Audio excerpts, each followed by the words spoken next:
রাষ্ট্রবিজ্ঞান, পার্লামেন্টে বিল পাশের পদ্ধতি। পার্লামেন্টে বিল পাশের পদ্ধতি আলোচনা করো। ভূমিকা: ভারতের রাষ্ট্রপতি, উচ্চকক্ষ রাজ্যসভা এবং নিম্নকক্ষ লোকসভা নিয়ে ভারতের আইন বিভাগ বা পার্লামেন্ট গঠিত। আইন প্রণয়ন করাই হলো পার্লামেন্টের প্রধান কাজ। দেশের পরিবর্তিত অবস্থার সঙ্গে সরকারি নীতি ও কার্যাবলীর সামঞ্জস্য বিধানের জন্য পার্লামেন্ট নতুন আইনের রূপায়ণ, সংবিধান ও পুরনো আইনের পরিবর্তন, পরিবর্ধন, পরিমার্জন এবং সংশোধন করার জন্য আইন প্রণয়ন করে। আইনের খসড়া প্রস্তাবকে বিল বলে। লোকসভা, রাজ্যসভা এবং রাষ্ট্রপতির সমর্থন লাভ করলেই কেবলমাত্র বিলগুলি আইনে রূপান্তরিত হতে পারে। ভারতীয় পার্লামেন্টে বিল উত্থাপন থেকে শুরু করে রাষ্ট্রপতির অনুমোদন লাভ করে সেই বিলের আইনে রূপান্তরিত হওয়া পর্যন্ত বিলটিকে বিভিন্ন পর্যায় বা স্তর অতিক্রম করতে হয়। সংবিধানের 107 থেকে 122 নং ধারায় বিল পাশের পদ্ধতিসমূহ বিস্তারিতভাবে আলোচিত হয়েছে। বিলের বিষয়বস্তু এবং পার্লামেন্টে বিল পাশের পদ্ধতির বিভিন্নতা অনুসারে বিল 5 ধরনের হয়, যথা সাধারণ বিল, সংবিধান সংশোধনী বিল, অর্থ বিল, আর্থিক বিল 1 এবং আর্থিক বিল 2। আবার বিল উত্থাপকের পদাধিকার অনুসারে বিল 2 ধরনের হয়, যথা সরকারি বিল ও বেসরকারি বিল। কোনো মন্ত্রী কর্তৃক উত্থাপিত বিলকে সরকারি বিল বলে, আর মন্ত্রী ছাড়া অন্য কোনো সাংসদ কর্তৃক উত্থাপিত বিলকে বেসরকারি বিল বলা হয়। বিলের প্রকারভেদ একটা চার্টের মাধ্যমে এখানে আলোচনা করা হয়েছে। চার্টটাকে একটু ব্যাখ্যা করে দিচ্ছি। প্রথমত, বিল 2 ধরনের হয়, আগেই বললাম, সরকারি বিল আর বেসরকারি বিল। কোনো মন্ত্রী কর্তৃক উত্থাপিত বিলকে সরকারি বিল বলে, আর মন্ত্রী ছাড়া অন্য কোনো সাংসদ কর্তৃক উত্থাপিত বিলকে বেসরকারি বিল বলা হয়। অর্থ বিল ছাড়া বাকি সব রকমের বিলই সরকারি এবং বেসরকারি উভয় ধরনেরই হতে পারে, অর্থাৎ মন্ত্রী বা অন্য যে কোনো সাংসদ সব ধরনের বিলই উত্থাপন করতে পারে, শুধুমাত্র অর্থ বিল ছাড়া। অর্থ বিল একমাত্র সরকারি বিলই হতে পারে। সাধারণত রাষ্ট্রপতির সুপারিশ ক্রমে বিভাগীয় প্রধান হিসেবে কেন্দ্রীয় অর্থমন্ত্রী লোকসভায় অর্থ বিল উত্থাপন করে থাকে। এবার বাকি বিলগুলি কী ধরনের বিষয়বস্তু নিয়ে গঠিত সেগুলো নিয়ে আলোচনা করা যাক। সাধারণ বিল সরকারের আয় ব্যয় সংক্রান্ত বা আর্থিক বিষয়াদি সংক্রান্ত এবং সংবিধান সংশোধন সংক্রান্ত বিষয় ছাড়া বাকি সব বিষয় নিয়ে আলোচনা করে, অর্থাৎ বাকি সব বিষয় সংক্রান্ত বিলকে সাধারণ বিল বলা হয়। সংবিধানের প্রস্তাবনা, কাঠামো, ধারা, উপধারার সংযোজন, পরিবর্তন ও বর্জন সংক্রান্ত বিলগুলিকে সংবিধান সংশোধনী বিল বলে। সংবিধান সংশোধনী বিল সম্পর্কে সংবিধানের 368 নং ধারায় বিস্তারিতভাবে আলোচনা করা হয়েছে। আর সাধারণ বিল সম্পর্কে সংবিধানের 107 এবং 108 নং ধারায় বিস্তারিতভাবে আলোচনা করা হয়েছে। সরকারের আর্থিক বিষয়াদি সংক্রান্ত বিলগুলিকে 3 ভাগে ভাগ করা যায়। এক, অর্থ বিল, যেখানে সংবিধানের 110 নং ধারায় বর্ণিত আর্থিক বিষয়াদি নিয়ে আলোচনা করা হয়। দ্বিতীয়, আর্থিক বিল 1, যেখানে সংবিধানের 110 নং ধারায় বর্ণিত আর্থিক বিষয়াদি ছাড়াও অন্যান্য বিষয়াদি নিয়ে আলোচনা করা হয়। এই আর্থিক বিল 1 পাশের পদ্ধতিসমূহ সংবিধানের 117-র 1 নং ধারায় বিস্তারিতভাবে আলোচিত হয়েছে। আর দ্বিতীয় হলো আর্থিক বিল 2, যেখানে সংবিধানের 110 নং ধারায় বর্ণিত আর্থিক বিষয়াদি ছাড়া সমন্বিত ব্যয় তহবিল বা সঞ্চিত ব্যয় তহবিল, অর্থাৎ কনসলিডেটেড ফান্ড অফ ইন্ডিয়া থেকে যে সকল ব্যয় নির্বাহ করা হয় সেই সংক্রান্ত বিষয় নিয়ে আলোচনা করা হয়। আর্থিক বিল 2 পাশের পদ্ধতিসমূহ সংবিধানের 117-র 3 নং ধারায় বিস্তারিতভাবে আলোচিত হয়েছে। এই হলো বিষয়বস্তুগত পার্থক্য। এছাড়া রয়েছে বিল পাশের পদ্ধতিগত পার্থক্য, সেটা বাকি প্রশ্নটার আলোচনার সঙ্গে সঙ্গে বুঝতে পারবে। এখানে চার্টের মাধ্যমে দেখানো হয়েছে, বাট আমি চার্টটা নিয়ে আর ডিসকাস করলাম না, আমি ডিটেলসে আলোচনা করে দিচ্ছি।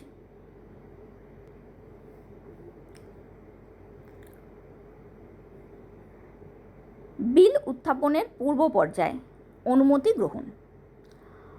অর্থ বিল ও আর্থিক বিল 1 ছাড়া যে কোনো বিল পার্লামেন্টের যে কোনো কক্ষে উত্থাপিত হতে পারে সংবিধানের 107 নং ধারা অনুসারে। অর্থ বিল এবং আর্থিক বিল এক, শুধুমাত্র লোকসভাতেই উত্থাপন করা যায় এবং এরূপ বিল উত্থাপনের জন্য রাষ্ট্রপতির সুপারিশ আবশ্যিক।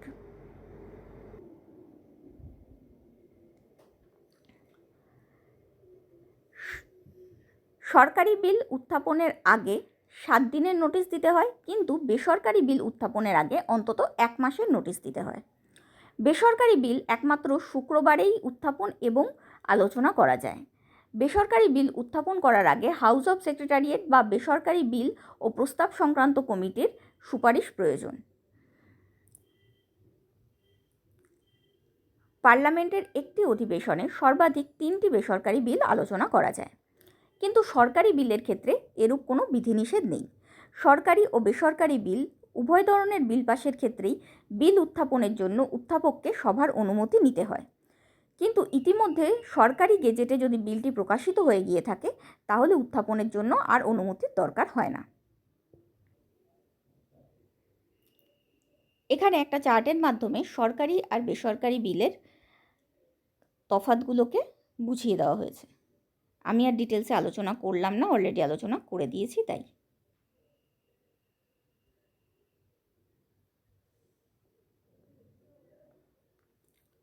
এবার প্রথম পর্যায়ে, প্রথম পাঠ। একটা বিল পাস হওয়ার জন্য টোটাল 3টে পাঠ বা 3টে রিডিং প্রয়োজন হয়। সেই রিডিং অনুসারে বিল পাসের পদ্ধতিগুলোকে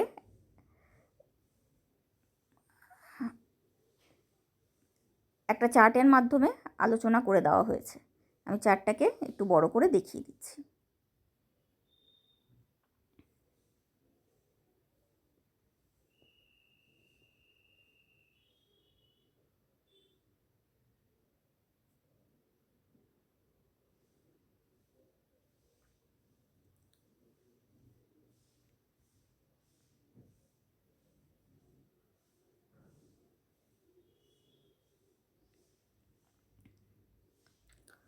প্রথম পর্যায়ে প্রথম পাঠ।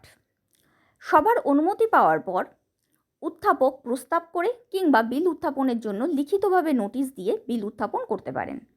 বিলের শিরোনাম পাঠ করা হয়ে গেলেই বিল পাশের প্রথম পর্যায় শেষ হয়। সাধারণত বিল উত্থাপনের সময় কোনোরূপ তর্ক বিতর্ক অনুষ্ঠিত হয় না, তবে উত্থাপক ইচ্ছে করলে বিলটির উদ্দেশ্য ও প্রকৃতি সম্পর্কে একটি সংক্ষিপ্ত ভাষণ দিতে পারেন। সভায় সংখ্যাগরিষ্ঠ সদস্যের সমর্থন লাভ করলেই কেবলমাত্র বিলটি আলোচনার জন্য গৃহীত হতে পারে। এইভাবে বিল উত্থাপন করাকে বিলের প্রথম পাঠ বলা হয়। এরপর বিলটি ভারতীয় গেজেটে প্রকাশ করা হয়, যদি সেটা আলোচনার জন্য গৃহীত হয় তবেই। তাহলে অলরেডি আমরা বিল পাশের 2টো পর্যায় দেখে নিয়েছি। ফার্স্ট হচ্ছে বিল উত্থাপনের পূর্ব পর্যায়। পূর্ব পর্যায়ের 3টে ধাপ। এক হলো নোটিশ, সরকারি বিলের ক্ষেত্রে 7 দিন আগের নোটিশ, আর বেসরকারি বিলের ক্ষেত্রে 1 মাস আগের নোটিশ। আর দ্বিতীয় পর্যায়ে হচ্ছে বেসরকারি বিলের ক্ষেত্রেই শুধুমাত্র বেসরকারি বিল ও প্রস্তাব সংক্রান্ত কমিটির সুপারিশ প্রয়োজন। আর তৃতীয় হচ্ছে এইভাবে সুপারিশ পাওয়া গেলে বা বিল উত্থাপন করার আগে সরকারি গেজেটে বিলটা প্রকাশ করা, বিলটার নাম প্রকাশ করা। আর আগেই যদি সরকারি গেজেটে প্রকাশিত হয়ে যায় তাহলে আর সভার অনুমতি নিতে লাগে না। এরপর শুরু হচ্ছে প্রথম পাঠ। প্রথম পাঠে শুধু শিরোনাম পাঠটাই হয়। তাছাড়া যদি উত্থাপক ইচ্ছে করে উত্থাপকের, তাহলে বিলের উদ্দেশ্য ও প্রকৃতি সম্পর্কে সংক্ষিপ্ত ভাষণ দিতে পারে। এছাড়া কোনো রকম আলোচনা, তর্ক বিতর্ক কিছুই হয় না। বিলটা আলোচনার জন্য গৃহীত হলে বিলের প্রথম পাঠ শেষ হয়ে যায়।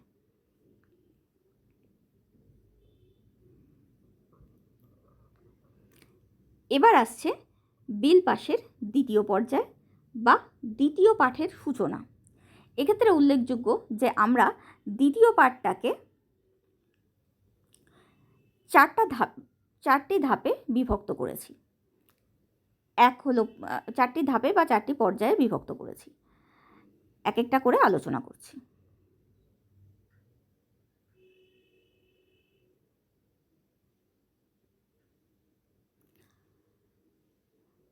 বিলটা আলোচনার জন্য প্রথম পর্যায়ে গৃহীত হয়ে যাওয়ার পর বা প্রথম পাঠ শেষ হওয়ার পর দ্বিতীয় পর্যায় শুরু হয়। দ্বিতীয় পর্যায় দ্বিতীয় পাঠের সূচনা। প্রথম পাঠ শেষ হওয়ার কয়েকদিন পরেই বিলের দ্বিতীয় পাঠ শুরু হয়। এই পর্যায়ে উত্থাপক সংশ্লিষ্ট বিলটির নিম্নলিখিত যে কোনো একটি প্রস্তাব উত্থাপন করতে পারেন, যথা: 1. বিলটি বিবেচনার জন্য সংশ্লিষ্ট কক্ষে গৃহীত হোক। 2. পার্লামেন্টের উভয় কক্ষের যুক্ত কমিটিতে বিলটি বিবেচনার জন্য প্রেরিত হোক। 3. বিলটি সিলেক্ট কমিটির নিকট প্রেরণ করা হোক। এবং 4. জনগণের মতামত জানার জন্য বিলটি প্রচারিত হোক। যেহেতু এই 4 ধরনের অপশান বিলের উত্থাপক পার্লামেন্টের সামনে রাখেন, তাই এই 4 ধরনের অপশানের 4টে রেজাল্ট হয়। ফার্স্ট, বিলটি যদি আলোচনার জন্য সংশ্লিষ্ট কক্ষে গৃহীত হয়, তাহলে হয় আলোচনার একটা ডেট দেওয়া হয় যে অমুক ডেটে আলোচনা করা হবে, দিন ধার্য করা হয়, অথবা বিলটি সঙ্গে সঙ্গে ইমিডিয়েটলি আলোচনার জন্য গৃহীত হয়ে যায় এবং আলোচনা শুরু হয়। দ্বিতীয়ত, বিলটি পার্লামেন্টের হয় যুক্ত কমিটিতে অথবা সিলেক্ট কমিটিতে প্রেরণ করা হয়। এখানে সিলেক্ট কমিটি বা যুক্ত কমিটির মধ্যে একটাই তফাৎ। সিলেক্ট কমিটি হলো যে কক্ষে বিলটি উত্থাপন করা হচ্ছে সেই কক্ষের সদস্যদের নিয়ে গঠিত, এবং যুক্ত কমিটি হলো যে কক্ষে বিলটি উত্থাপন করা হচ্ছে সেই কক্ষের সদস্য সহ উভয় কক্ষের, মানে অপর কক্ষেরও সদস্য নিয়ে গঠিত। অর্থাৎ যুক্ত কমিটিতে উভয় পক্ষের সদস্য থাকে বা উভয় কক্ষের সদস্য থাকে, এবং সিলেক্ট কমিটিতে শুধুমাত্র সংশ্লিষ্ট কক্ষ, যেই কক্ষে বিল উত্থাপন করা হয়েছে সেই কক্ষেরই সদস্য থাকে। তাই যদি বিলটি সিলেক্ট কমিটিতে বা যুক্ত কমিটিতে পাঠানো হয়, তাহলে সেই অনুসারে পাঠিয়ে দেওয়া হয় এবং প্রথমে সেই অনুসারে সিলেক্ট কমিটি ও যুক্ত কমিটি গঠন করা হয়। সাধারণত বিলের উত্থাপকই প্রস্তাব করেন যে কারা কারা মেম্বার হবেন, সেই অনুযায়ী মেম্বার তৈরি হয় এবং সেই অনুযায়ী সেই সভার সভাপতিও স্থির করা হয়। আর যদি জনগণের মতামতের জন্য বিলটি প্রচারিত হয়, তাহলে অনেক সময় বিলটি বিভিন্ন ভাষায় প্রচারিত হয়, অফিসিয়াল গেজেটে প্রকাশিত হয়, যে জনগণের মতামত নেওয়ার জন্য। বিল পাশের দ্বিতীয় পর্যায়ে বিলটির অন্তর্নিহিত নীতি সম্পর্কে আলোচনা চলতে পারে, মানে মূল নীতি সম্পর্কে আলোচনা চলতে পারে। বিলটির ধারা উপধারা নিয়ে কোনো বিস্তারিত আলোচনা বা বিতর্ক অনুষ্ঠিত হয় না, কিংবা বিলটির ওপর সংশোধনী প্রস্তাবও উত্থাপন করা যায় না। বিলটির অন্তর্নিহিত মূল নীতি গৃহীত হওয়ার সঙ্গে সঙ্গে বিল পাশের দ্বিতীয় পর্যায়ে সমাপ্ত হয়। এক্ষেত্রে উল্লেখযোগ্য দ্বিতীয় পাঠ নয়, দ্বিতীয় পর্যায়ে সমাপ্ত হয়। প্রথম পর্যায় বা প্রথম পাঠে শিরোনাম পাঠ হয়ে যাওয়ার পর এটা দ্বিতীয় পাঠের প্রথম পর্যায়, যেটাকে বলা হচ্ছে দ্বিতীয় পর্যায়। তৃতীয় পর্যায় বা কমিটি পর্যায়, বিলটি বিবেচনার জন্য সংশ্লিষ্ট কক্ষে গৃহীত হলে তা আলোচনার জন্য দিন ধার্য করা হয়, কিন্তু জনমত গ্রহণের জন্য সিদ্ধান্ত গৃহীত হলে বিলটি সম্পর্কে জনমত গ্রহণ করার ব্যবস্থা করা হয়। আবার বিলটি কমিটির নিকট প্রেরণ করা হলে সেটিকে সিলেক্ট কমিটি বা যৌথ কমিটির নিকট প্রেরণ করা হয়। বিলের প্রস্তাবক সিলেক্ট কমিটির সদস্যদের নাম সুপারিশ করেন এবং সংশ্লিষ্ট কক্ষ সাধারণত তা মেনে নেয়।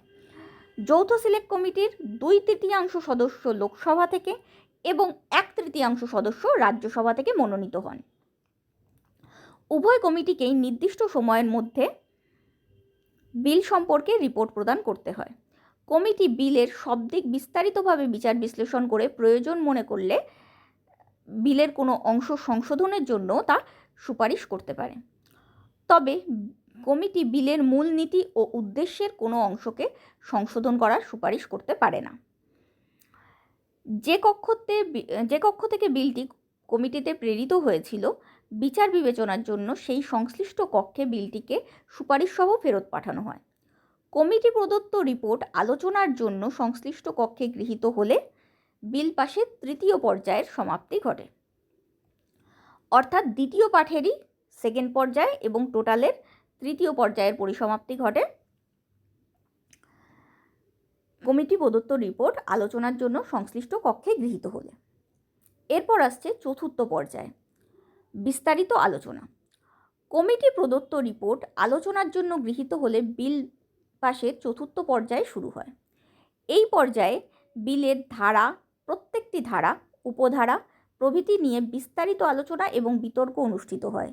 কোনো সদস্য বিলটির ওপর সংশোধনী প্রস্তাব উত্থাপন করতে চাইলে তাও করতে পারেন।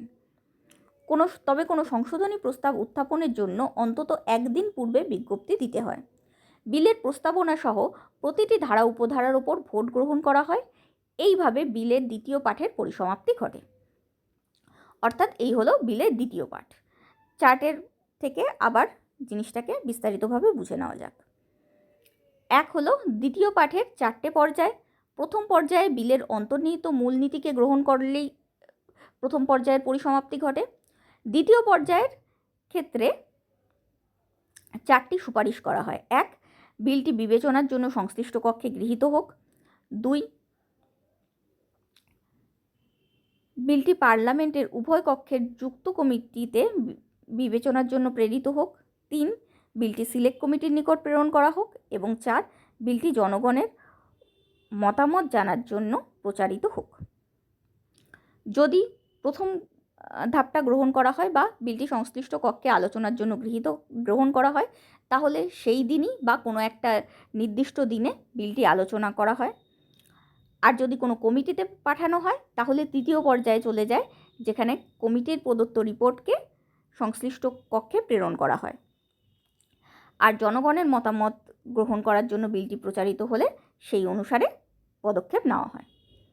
দ্বিতীয় পাঠের তৃতীয় পর্যায়ে হলো কমিটি পর্যায়ে। কমিটি প্রদত্ত রিপোর্ট আলোচনার জন্য সংশ্লিষ্ট কক্ষে গৃহীত হলে তৃতীয় পর্যায় বা কমিটি পর্যায়ে শেষ হয়। আর চতুর্থ পর্যায়ে হলো দ্বিতীয় পাঠের চতুর্থ পর্যায়ে হলো বিলের প্রস্তাবনা সহ প্রত্যেকটি ধারা উপধারার ওপর আলোচনা এবং ভোট গ্রহণ। এছাড়াও যে কোনো ধরনের সংশোধন করা হয়। এইটাই হলো বিলের দ্বিতীয় পাঠ। এইবার চলে আসছি তৃতীয় পাঠে।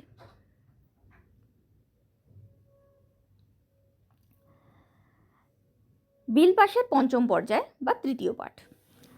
দ্বিতীয় পাঠ শেষ হওয়ার পর কিংবা পরবর্তী কোনো একটি দিনে বিলের তৃতীয় পাঠ শুরু হয়। এই পর্যায়ে প্রস্তাবক সংশ্লিষ্ট বিলটি গ্রহণের প্রস্তাব করেন।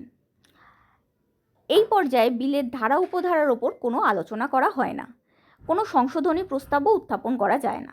তবে শব্দগত কোনো সংশোধনের প্রস্তাব অর্থাৎ আনুষ্ঠানিক কোনো সংশোধনের প্রস্তাব উত্থাপন করা যেতেই পারে। এই পর্যায়ে বিলটি সামগ্রিকভাবে গ্রহণ বা বর্জন করা হয়।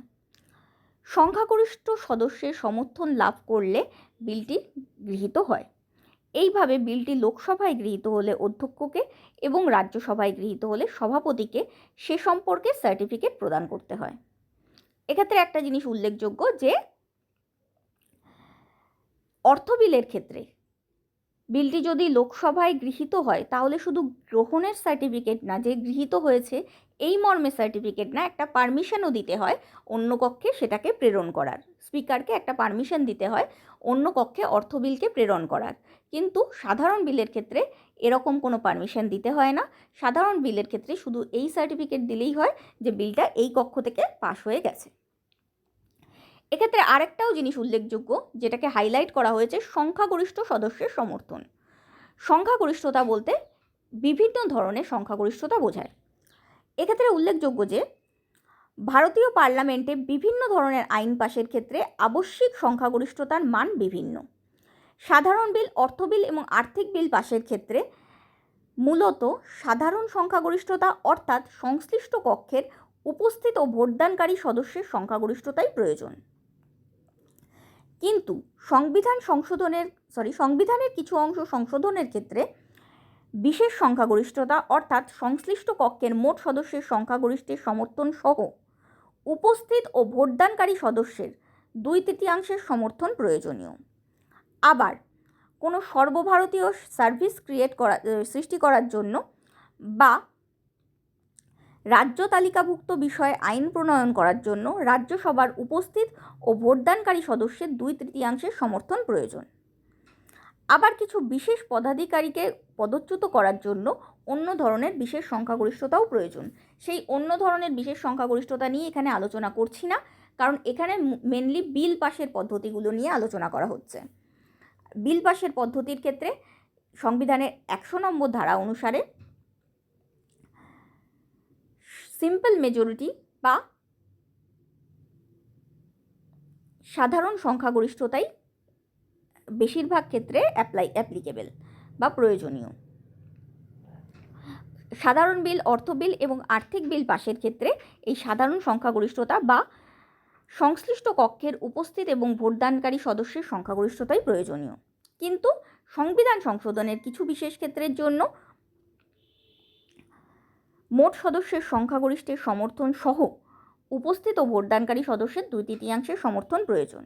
আবার কোনো সর্বভারতীয় সার্ভিস ক্রিয়েট করার জন্য এবং রাজ্য তালিকাভুক্ত বিষয়ে আইন প্রণয়ন করার জন্য রাজ্যসভার উপস্থিত ও ভোটদানকারী সদস্যের 2/3 সমর্থন প্রয়োজন।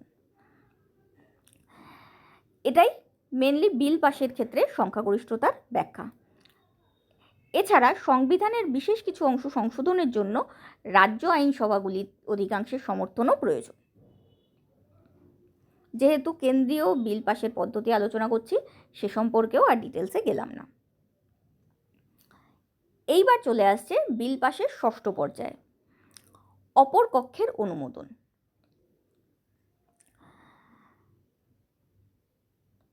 তাহলে বিলের তৃতীয় পাঠের ক্ষেত্রে আমরা দেখে নিয়েছি যে বিলটিকে সামগ্রিকভাবে গ্রহণ বা বর্জন করা হলে বিলটির তৃতীয় পাঠ শেষ হয় এবং যে কক্ষে বিলটি উত্থাপন করা হয়েছে সেই কক্ষের সভাপতির শংসাপত্র লাগে এই মর্মে যে বিলটি এই কক্ষে পাশ হয়ে গেছে সংখ্যাগরিষ্ঠতার সমর্থন, সংখ্যাগরিষ্ঠ সদস্যের সমর্থন পেয়ে।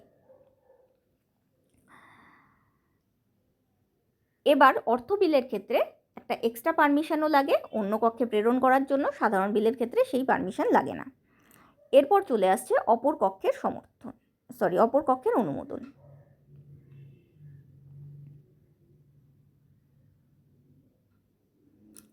ষষ্ঠ পর্যায়ে অপর কক্ষের অনুমোদন। পার্লামেন্টের একটি কক্ষে বিলটি গৃহীত হলে অপর কক্ষের অনুমোদনের জন্য সেটিকে প্রেরণ করা হয়। লোকসভার স্পিকারই কোনো বিল অর্থ বিল কিনা তা ঠিক করেন। অর্থ বিল লোকসভা থেকে রাজ্যসভায় স্থানান্তরিত করার জন্য স্পিকারের অনুমতির প্রয়োজন। সেই অপর কক্ষেও বিলটি পূর্বে উক্ত পর্যায়গুলি অতিক্রম করে, অর্থাৎ প্রথম পাঠ, দ্বিতীয় পাঠ উত্থাপন, প্রথম পাঠ, দ্বিতীয় পাঠ এগুলো সবই, তৃতীয় পাঠ এগুলো সবই আবার রিপিট হয় সেই সেকেন্ড কক্ষেও। সেই কক্ষেও বিলটি পূর্বে উক্ত পর্যায়গুলি অতিক্রম করে। এই পর্যায়ে ওই কক্ষ 4 ধরনের পদক্ষেপ গ্রহণ করতে পারে। 1. অবিকৃতভাবে ওই বিলটিকে গ্রহণ করতে পারে। 2. অথবা ওই বিলটিকে কিছু সংশোধনী সুপারিশ সহ পুনরায় উত্থাপন কক্ষে প্রেরণ করতে পারে। অথবা 3. সম্পূর্ণ বিলটিকে প্রত্যাখ্যান করতে পারে। অথবা 4. বিলটিকে আটক করতে পারে। সাধারণ বিলের ক্ষেত্রে 6 মাসের জন্য এবং অর্থ বিলের ক্ষেত্রে 14 দিনের জন্য বিলটিকে আটক রাখতে পারে। যেহেতু অর্থ বিল শুধুমাত্র লোকসভায় উত্থাপন করা যায়, তাই রাজ্যসভা অর্থ বিলকে 14 দিন পর্যন্ত আটক রাখতে পারে, কিন্তু 14 দিন পর রাজ্যসভা বিলটিকে গ্রহণ না করলে বিলটি গৃহীত হয়েছে বলেই ধরে নেওয়া হয়। আর 14 দিন পর যদি রাজ্যসভা কিছু সুপারিশ সহ বিলটিকে আবার পুনরায় লোকসভায় প্রেরণ করে, অর্থ বিলের ক্ষেত্রে বলছি, তাহলে এটা লোকসভার ওপর নির্ভর করে যে সেই সুপারিশগুলো লোকসভা মানবে কি মানবে না।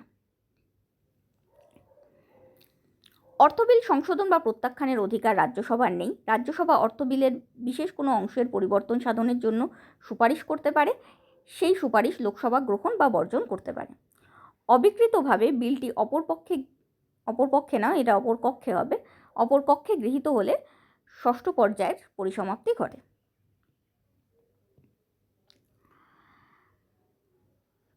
কিন্তু বিল অনুমোদনের ব্যাপারে উভয় কক্ষের মধ্যে বিরোধ উপস্থিত হলে, অর্থাৎ অপর কক্ষ যদি বিলটিকে প্রত্যাখ্যান করে বা যদি এমনভাবে বিলটিকে সংশোধন করে যাতে উত্থাপক কক্ষের সম্মতি নেই, অথবা নির্দিষ্ট সময়ের মধ্যে, অর্থাৎ সাধারণ বিলের ক্ষেত্রে 6 মাসের মধ্যে বিলটিকে গ্রহণ না করে, তাহলে একটা অচল অবস্থার সৃষ্টি হয়। সেই সৃষ্ট অচল অবস্থাটা কাটাতে রাষ্ট্রপতি বিলটি সম্পর্কে চূড়ান্ত সিদ্ধান্ত গ্রহণ করার জন্য উভয় কক্ষের যুগ্ম অধিবেশন আহ্বান করতে পারেন সংবিধানের 108-এর 1 নং ধারা অনুসারে। লোকসভার স্পিকার এই যুগ্ম অধিবেশনে সভাপতিত্ব করেন। যুগ্ম অধিবেশনে সংখ্যাগরিষ্ঠের ভোটে বিলটি সম্পর্কে চূড়ান্ত সিদ্ধান্ত গৃহীত হয়। এখানে সংখ্যাগরিষ্ঠতা বলতে সাধারণ সংখ্যাগরিষ্ঠতাই বোঝানো হয়েছে, অর্থাৎ উপস্থিত ও ভোটদানকারী সদস্যের অধিকাংশের সমর্থন। অর্থ বিলের ক্ষেত্রে রাজ্যসভার ভূমিকা নগণ্য হওয়ায় অর্থ বিল সংক্রান্ত কোনো জট কাটাতে রাষ্ট্রপতি উভয় কক্ষের যুগ্ম অধিবেশন আহ্বান করেন না। এরপর আসছে বিলের সপ্তম পর্যায়ে। তার আগে চার্টের মাধ্যমে একটু ষষ্ঠ পর্যায়টা দেখে নিচ্ছে। ষষ্ঠ পর্যায়ে হলো অপর কক্ষের অনুমোদন।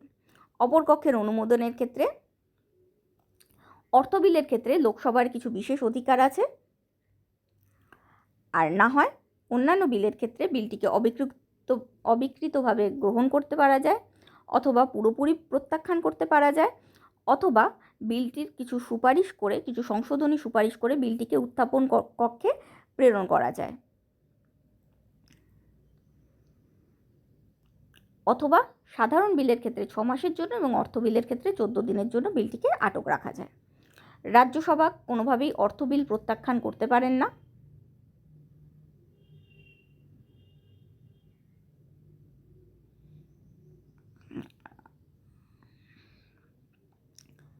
আর 14 দিন পরে অর্থ বিল যদি রাজ্যসভা গ্রহণ না করে তাহলে বিলটি গৃহীত হয়েছে বলেই মনে করা হয়। এই হয়ে গেল ষষ্ঠ পর্যায়। এবার হচ্ছে সপ্তম পর্যায়। আচ্ছা, এরপর আরেকটাও ব্যাপার আছে, সেটা হচ্ছে যদি ষষ্ঠ পর্যায়ের পর উভয় কক্ষের মধ্যে মতবিরোধ দেখা যায় তাহলে রাষ্ট্রপতি যুগ্ম অধিবেশন আহ্বান করতে পারেন। এবার হচ্ছে সপ্তম পর্যায়। সপ্তম পর্যায় হলো রাষ্ট্রপতির সম্মতি। পার্লামেন্টের উভয় কক্ষে বিলটি গৃহীত হলে রাষ্ট্রপতির সম্মতি লাভের জন্য সেটিকে প্রেরণ করা হয়। অর্থ বিলের ক্ষেত্রে শুধুমাত্র লোকসভাতে বিল পাস হওয়ার পরই তা রাষ্ট্রপতির কাছে প্রেরণ করা যেতে পারে, কিন্তু সাধারণ বিলের ক্ষেত্রে উভয় কক্ষে বিলটা পাস হওয়ার পরই রাষ্ট্রপতির কাছে সেটি প্রেরণ করা হয়। রাষ্ট্রপতি সংশ্লিষ্ট বিলে সম্মতি জ্ঞাপন করলে তা আইনে রূপান্তরিত হয়। অবশ্য রাষ্ট্রপতি অসম্মতিও জ্ঞাপন করতে পারেন। সেক্ষেত্রে পার্লামেন্ট কর্তৃক অনুমোদিত হলেও বিলটি আইনে রূপান্তরিত হতে পারে না। আবার রাষ্ট্রপতি অর্থ বিল ছাড়া অন্য কোনো বিলকে পুনর্বিবেচনার জন্য পার্লামেন্টের নিকট ফেরত পাঠাতে পারেন। তবে পার্লামেন্ট পুনর্বিবেচনার পর যদি বিলটিকে আবার রাষ্ট্রপতির নিকট প্রেরণ করে তাহলে তিনি সেই বিলে সম্মতি জ্ঞাপন করতে বাধ্য থাকেন।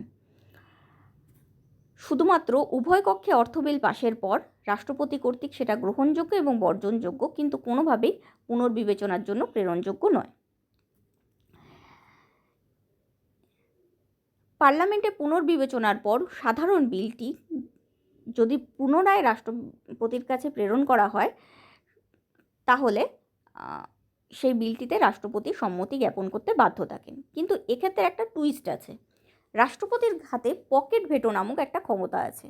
মানে রাষ্ট্রপতি অনির্দিষ্টকালের জন্য বিলটা সম্পর্কে কোনো পদক্ষেপ নাও গ্রহণ করতে পারেন। তাহলে বিলটা আর কোনোদিনই পাশ হতে পারে না। যেহেতু এখানে বলা হয়েছে যে পুনরায় বিচার করতে দিলে আবার যদি তারা বিচার করে পাঠায় রাষ্ট্রপতি সম্মতি জ্ঞাপন করতে বাধ্য থাকেন, তার জন্য রাষ্ট্রপতি কোনো পদক্ষেপ না নিয়েই বিলটাকে এমনি ফেলে রাখতে পারেন। এটাকে বলা হয় রাষ্ট্রপতির পকেট ভেটো ক্ষমতা। এইভাবে লোকসভা, রাজ্যসভা এবং রাষ্ট্রপতির সমর্থন লাভ করলেই কেবলমাত্র সাধারণ বিলগুলি আইনে রূপান্তরিত হতে পারে।